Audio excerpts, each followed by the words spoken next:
Hello बेटा लोग, मैं हूं रोमेश मणि और आपका स्वागत करता हूं आप ही के YouTube channel chemistry world by Romesh Mani पर।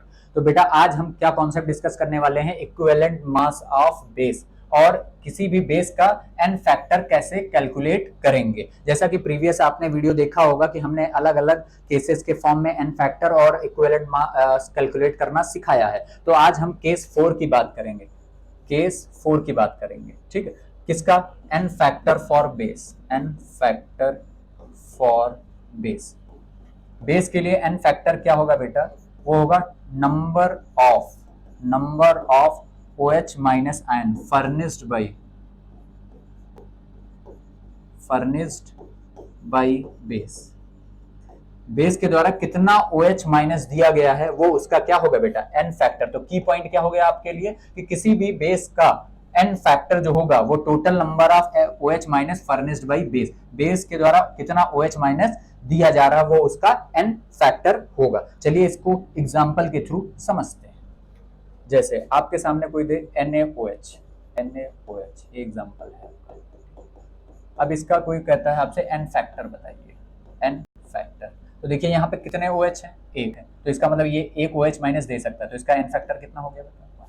अगर मैं आपसे बोलता हूँ KOH, तो इसका नाम क्या है? Potassium hydroxide. इसका कितना होगा एन फैक्टर? कितने OH है? एक, तो इसका एन फैक्टर भी 1 होगा। अगर आपके सामने देता कोई MgOH का होल ट्वाइस, इसको क्या बोलते हैं बेटा? Magnesium hydroxide. इसका और भी केमिकल नेम क्या है? Milk of magnesia, milk of magnesia. आप लोग नोट डाउन करते रहेंगे, ठीक है? Milk of magnesia. इसके पास कितने OH है बेटा? 2, तो इसका एन फैक्टर कितना हो गया? 2। नेक्स्ट देखिए AlOH3। अब आप लोग बताएं कि इसका एन फैक्टर कितना होगा? यस, कितना होगा? 3 होगा। क्लियर? तो चलिए अब हम इसका कैलकुलेट करना सीखते हैं, इक्विवेलेंट मास ऑफ NaOH। तो सबसे पहले आपको क्या लिखना पड़ेगा? Formula equivalent mass of NaOH क्या लिखोगे? Molecular mass. क्या लिखोगे? Molecular mass divided by n factor. तो आप मॉलिक्यूलर मास कैसे कैलकुलेट करोगे? NaOH का, सोडियम का कितना होता है atomic mass? 23 plus oxygen 16 plus 1 divided by sodium hydroxide का एन फैक्टर कितना होगा बेटा? 1। अभी बताया यहाँ पे देखो, तो कितना हो जाएगा? 23 प्लस 17 डिवाइडेड बाई 1, तो कितना हो जाएगा? 40 डिवाइडेड बाई 1। तो इसका इक्विवेलेंट मास कितना हो गया बेटा? 40। चलिए एक एग्जांपल और से समझते हैं। ठीक है,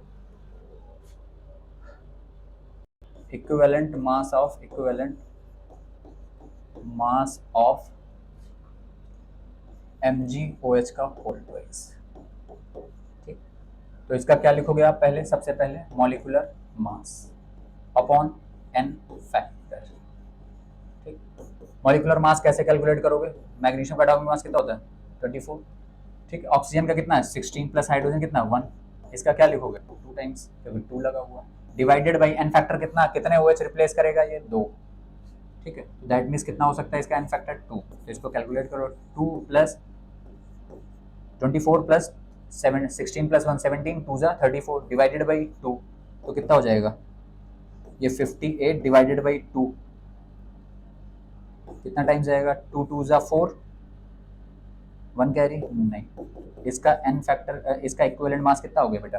29। तो मैग्नीशियम हाइड्रोक्साइड का इक्विवेलेंट मास आपने क्या कैलकुलेट किया? 29।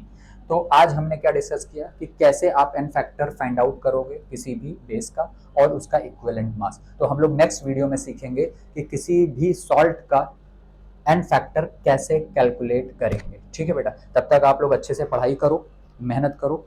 God bless you, all the best.